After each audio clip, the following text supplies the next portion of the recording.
नमस्कार। डिजिटल कक्ष में आपका स्वागत है। इस व्याख्यान में राजा मान सिंह ने जो मुग़ल सहयोगी के रूप में शाही सेवाएं की, उसमें उसका जो द्वितीय शाही सेवा काल है उसकी चर्चा हम करेंगे। 1574 ईस्वी से 1589 ईस्वी तक का काल उसकी द्वितीय शाही सेवा का काल माना जाता है। इससे पहले प्रथम सेवा काल तक उसने भंवर से कुंवर तक का सफ़र तय कर लिया था। इस काल में मानसिंह ने कुंवर मानसिंह के रूप में मुग़ल सम्राट की सेवा की। इस काल में मानसिंह ने राजपूताने पर नियंत्रण स्थापित कर अकबर की विश्वसनीयता हासिल कर ली थी। मानसिंह को स्वतंत्र रूप से सैनिक अभियानों पर भेजा जाता था। द्वितीय शाही सेवा काल का जो प्रमुख अभियान है वो मेवाड़ का अभियान है, जिसमें प्रसिद्ध हल्दी घाटी की लड़ाई इसी सेवा काल में आती है। मेवाड़ अभियान के संदर्भ में यह विदित है कि अकबर संपूर्ण भारत पर अपनी प्रभुता कायम करना चाहता था। राजस्थान में मेवाड़ को छोड़कर ज़्यादातर रियासतों ने अकबर की अधीनता स्वीकार कर ली थी। अतः मेवाड़ की स्वतंत्रता अकबर की आंख में शूल की भांति खटक रही थी। अकबर ने मान सिंह को डूंगरपुर अभियान के समय महाराणा के पास अधीनता का प्रस्ताव लेकर भेजा। प्रताप ने मान सिंह का एक अतिथि के रूप में सादर सत्कार किया, लेकिन अधीनता मानने से इनकार कर दिया। अकबर ने भगवंत दास व राजा टोडरमल को भी इस प्रस्ताव के साथ महाराणा से भेंट करने के लिए भेजा। महाराणा ने इनके प्रस्ताव को भी नामंजूर कर दिया। अतः अकबर ने मेवाड़ पर आक्रमण करने का निश्चय किया। बंगाल अभियान व चंद्रसेन के विद्रोह का दमन करने के कारण अकबर उसी समय मेवाड़ पर आक्रमण नहीं कर सका। अतः उसने 1576 ईस्वी में मेवाड़ पर धावा बोलने की योजना बनाई। मुग़ल सेना का प्रधान सेनापति कुंवर मान सिंह को नियुक्त किया गया। कर्नल टाड ने सलीम को सेनापति बनाया, जिसकी ऐतिहासिकता अप्रमाणिक है, क्योंकि समकालीन विद्वानों व स्रोतों से मान सिंह के सेनापति होने की पुष्टि होती है। मान सिंह को सेना का नेतृत्व उसकी बुद्धिमत्ता, विद्वता व स्वामी भक्ति के कारण दिया गया था, न कि महाराणा से अपमान का बदला लेने के लिए। मान सिंह ने अजमेर से मेवाड़ के लिए 2 अप्रैल 1576 ईस्वी को सेना सहित प्रस्थान किया। महाराणा प्रताप ने भी मेवाड़ से प्रस्थान किया। दोनों सेनाओं के द्वारा हल्दी घाटी नामक स्थान पर युद्ध लड़ा गया। मान सिंह को इस युद्ध में विजयश्री मिली और महाराणा को मैदान छोड़कर पीछे हटना पड़ा। इस युद्ध में जो कुछ बातें हैं वो उल्लेखनीय हैं। अकबर को संदेह होना एक प्रमुख घटना है। हल्दी घाटी के युद्ध में मान सिंह विजयी तो हो गया, लेकिन सम्राट को खुश करने में असफल रहा, क्योंकि वह महाराणा को पकड़ने व गोगुंदा में संधि करने में असफल रहा। अकबर के मन में यह संदेह उत्पन्न हो गया कि मान सिंह प्रताप को बंदी नहीं बनाना चाहता था। अकबर ने मान सिंह की दरबार में उपस्थिति पर रोक लगा दी। प्रताप के विरुद्ध दूसरे सैनिक अभियान में अकबर ने मान सिंह को नहीं भेजा। मान सिंह बलूचियों का दमन करने में भी असफल रहा। इससे सम्राट नाराज हो गया। मान सिंह की असफलताओं से नाराज होकर अकबर ने मान सिंह को खींचीबाड़ा के हाकिम पद पर नियुक्त किया। मान सिंह ने खींचीबाड़ा के विद्रोह का दमन कर मालवा में सुशासन की स्थापना की। इससे अकबर का विश्वास पुनः कायम हो गया और उसने मान सिंह को सैनिक अभियानों पर भेजना प्रारंभ कर दिया। मान सिंह अपनी असफलताओं के दौर से निराश नहीं हुआ। उसने अपना प्रयास जारी रखा। अंत में सम्राट का विश्वास हासिल करने में सफल हो गया और अकबर पुनः मान सिंह का प्रशंसक बन गया। उत्तरी पश्चिमी सीमांत अभियान भी उसके द्वितीय शाही सेवा काल का प्रमुख अभियान है। इस समय उत्तर पश्चिमी भारत में अराजकता, व अव्यवस्था व्याप्त हो गई थी। कश्मीर में गृहयुद्ध, सरहद पर अफगानों के विद्रोह तथा काबुल का शासक मुगल क्षेत्रों पर आक्रमण की तैयारी कर रहा था। अतः अकबर ने इन विद्रोहों का दमन करने का उत्तरदायित्व मान सिंह को सौंपा। कश्मीर समस्या के संदर्भ में इस काल में उल्लेख मिलता है। अली खां चक्र, जो कश्मीर का सुल्तान था, उसकी मृत्यु के बाद राज्य में उत्तराधिकार के लिए संघर्ष छिड़ गया। सुल्तान के दोनों पुत्र अब्दुल व यूसुफ खां में युद्ध छिड़ गया। इस युद्ध में यूसुफ खां पराजित हुआ। अब्दुल कश्मीर का राजा बना। यूसुफ खां ने पंजाब आकर मान सिंह से सहायता मांगी। मान सिंह ने अकबर की अनुमति के बाद प्रश्रय प्रदान किया।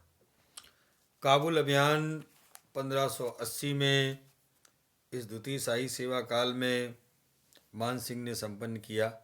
1580 में काबुल शासक मिर्जा हाकिम ने बदख्शां पर आक्रमण कर दिया। बदख्शां के शासक शाहरुख ने अकबर से सहायता मांगी। काबुल का शासक मिर्जा हाकिम अकबर का सौतेला भाई व सुलेमान मिर्जा अकबर का संबंधी था। शाहरुख अकबर का समर्थक था। अतः अकबर ने शाहरुख की सहायता के लिए यूसुफ खां, मान सिंह, भगवंत दास तथा अन्य अधिकारियों को बदख्शां भेजा। अकबर की सहायता पहुंचने से पहले ही काबुल के शासक ने बदख्शां पर आक्रमण कर बड़े भूभाग पर अपना अधिकार स्थापित कर लिया। काबुल के शासक ने अपनी इस विजय से उत्साहित होकर भारत पर आक्रमण करने की योजना बनाई। अतः काबुल के शासक मिर्जा हाकिम ने सेनापति शाह दमान को 1580 में भारत में सिंधु नदी पर स्थित नीलाब के किले पर आक्रमण करने के लिए भेजा। इस समय सिंधु प्रदेश की शासन व्यवस्था मान सिंह के नियंत्रण में थी। मान सिंह ने सादमान को परास्त किया। सादमान की पराजय होने के बाद स्वयं मिर्जा हाकिम ने लाहौर पर आक्रमण का निश्चय किया। मिर्जा हाकिम के भारत आने की सूचना प्राप्त होते ही अकबर भी अपने दोनों पुत्रों सलीम और मुराद के साथ लाहौर की ओर गया। मान सिंह ने भी लाहौर के दुर्ग में सेना सहित डेरा डाल दिया। अकबर की लाहौर आने की खबर से मिर्जा हाकिम काबुल चला गया। अकबर ने रोहतास पहुंचकर मिर्जा हाकिम को वार्ता के लिए आमंत्रित किया। मिर्जा हाकिम ने वार्ता के प्रस्ताव को अस्वीकार कर दिया। अकबर ने काबुल पर आक्रमण करने का निश्चय किया। उसने अपने पुत्र मुराद को सेना का नेतृत्व तथा सेना के अग्रभाग का दायित्व मान सिंह को सौंपा। मिर्जा हाकिम ने सेना के पृष्ठभाग पर अचानक हमला कर दिया, लेकिन वह सफल न हो सका। इस प्रकार 1581 ईस्वी में मान सिंह, माधो सिंह व राजकुमार मुराद ने मिर्जा हाकिम को परास्त कर दिया। परास्त मिर्जा मैदान छोड़कर उत्तर की ओर भाग गया। 10 अगस्त 1581 ईस्वी में अकबर ने सेनानायक को पुरस्कृत किया। मान सिंह ने पुनः सिंध प्रदेश लौटकर शासन व्यवस्था को सुदृढ़ किया। 1585 ईस्वी में मिर्जा हाकिम की मृत्यु के बाद अकबर ने मान सिंह को काबुल को अधिकृत करने का आदेश दिया। मान सिंह ने काबुल पर अधिकार कर हकीम के दोनों पुत्रों को अकबर के समक्ष प्रस्तुत किया। अकबर ने मान सिंह को पुरस्कृत करते हुए काबुल का सूबेदार नियुक्त किया। मान सिंह को यूसुफ जाई जाति के विद्रोह को दबाने में टोडरमल की सहायता के लिए भेजा गया। इस कारण राजा भगवंत दास को काबुल का सूबेदार नियुक्त किया गया। फिर इस्माइल कुली खां की सूबेदारी के बाद पुनः मान सिंह को ही काबुल का सूबेदार नियुक्त किया गया। अकबर के शत्रु सुलेमान मिर्जा को बिना अकबर की अनुमति के मान सिंह मिर्जा को अकबर के दरबार में ले गया। मान सिंह के इस कार्य से अकबर नाराज हो गया और 1586 में काबुल की सूबेदारी से पदमुक्त कर दिया। इस प्रकार वह काबुल में 5 वर्ष तक इस पद पर रहा। मान सिंह की वीरता व कठोर नीति के कारण ही काबुल मुगल साम्राज्य का अंग बन पाया। इस काल में मान सिंह ने जो प्रमुख रूप से कार्य किया उसमें रोशनाइयों, यूसुफ जाइयों जातियों का विद्रोह। रोशनिया जाति खैबर दर्रे के निकट एक अफगान जाति थी। इस अफगान जाति में बमाजत नाम व्यक्ति ने पीर रोशन की उपाधि धारण कर मुगल क्षेत्रों पर आक्रमण करने के लिए एक शक्तिशाली सेना का गठन किया। 1585 ईस्वी में उसकी मृत्यु के बाद उसके छोटे पुत्र जलाला ने भी मुगल क्षेत्रों पर हमला करना जारी रखा। इस विद्रोह को दबाने के लिए मान सिंह को नियुक्त किया गया। मान सिंह ने काबुल से खैबर दर्रे की ओर सेना सहित प्रस्थान किया। रोशनाइयों के दुर्ग अली मस्जिद पर अधिकार कर उन्हें वहां से भागने के लिए बाध्य कर दिया। यूसुफजाई जाति भी सीमांत क्षेत्रों के स्वात तथा बाजौर क्षेत्र में निवास करती थी। यह जात भी रोशनाइयों की भांति मुगल क्षेत्र काबुल के मार्ग पर हमले करती थी। अतः अकबर ने इस विद्रोह का दमन करने के लिए 1586 ईस्वी में बीरबल को सीमांत प्रदेश भेजा। बीरबल की मृत्यु होने पर टोडरमल व मानसिंह को इन जातियों के दमन के लिए भेजा। एक तरफ मानसिंह ने ओहिंद के निकट एक किले का निर्माण कर यूसुफजाइयों पर आक्रमण किया, तो दूसरी तरफ टोडरमल ने रसद को रोक दिया। इससे अफगान परास्त हो गए। इस प्रकार विद्रोह का शांतिपूर्वक दमन कर दिया गया। बिहार की सूबेदारी तथा आमेर का राजा बनना इस काल में मानसिंह की जीवन चरित्र एवं उपलब्धियों की एक प्रमुख घटना है।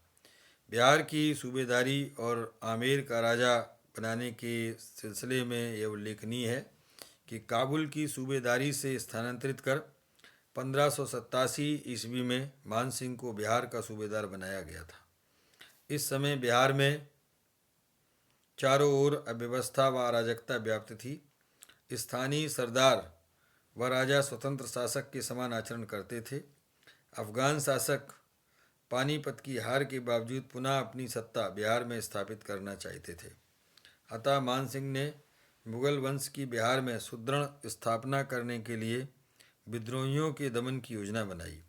इसी समय राजा भगवंत दास की मृत्यु हो जाने के कारण मानसिंह को अपना कार्य बीच में ही छोड़कर आमेर जाना पड़ा। 14 फरवरी 1590 ईस्वी को मानसिंह का राज्याभिषेक हुआ। अकबर ने उसे 5000 मनसब व राजा की उपाधि से सम्मानित किया। मानसिंह ने पुनः बिहार की ओर प्रस्थान किया। विद्रोही राजाओं के दमन का कार्य आरंभ कर दिया।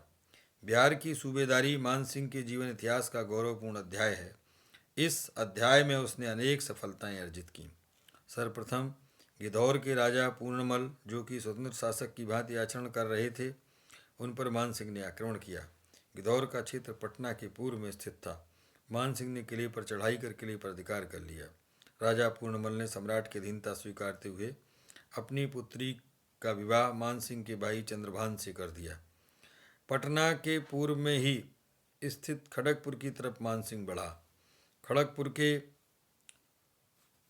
राजा संग्राम सिंह ने मानसिंह से बिना युद्ध करे ही आत्मसमर्पण कर दिया। मानसिंह को भेंट स्वरूप अनेक मूल्यवान उपहार प्रदान किए। पूर्वी बिहार के अन्य विद्रोही जिम्मेदारों ने भी अधीनता स्वीकार कर मानसिंह के साथ वैवाहिक संबंध स्थापित किए। मानसिंह ने पूर्व में शांति स्थापित कर दक्षिण पटना की तरफ रुख किया।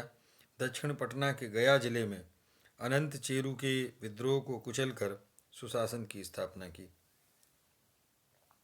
जयपुर वंशावली के अनुसार गया जिले में फाल्गुन नदी के किनारे मानसिंह ने मानपुर नामक नया नगर बसाया। इसके पश्चात मानसिंह ने गया जिले में शंभुपुरी के राजा पर आक्रमण कर उसे हरा दिया। दक्षिण पटना में मानसिंह की व्यस्तता को देखते हुए दो मुस्लिम विद्रोही नेताओं कचेरा व कुली कालमक ने पूर्वी बिहार पर हमला कर दिया।